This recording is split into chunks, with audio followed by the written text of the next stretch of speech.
G'day everybody, welcome back. Just a quick update on the GS1000 for everybody who's wondering what's going on with it. I've nearly got all the bits I need. So I now have a box with 4 pistons, rings and gudgeon pins from Cruise and Image.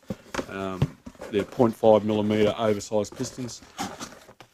We're going to get the cylinders bored out.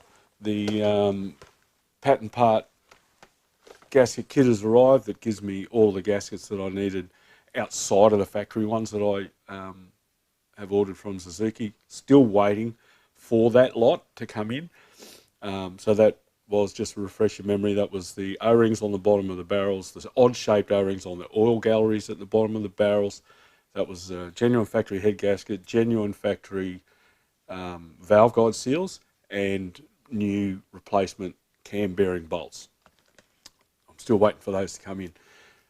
Hopefully only a day or two away. So we're cashed up now. We're ready to go. I'm going to get this stuff off to the machinist, and we'll see how long it takes for him to get the machining done.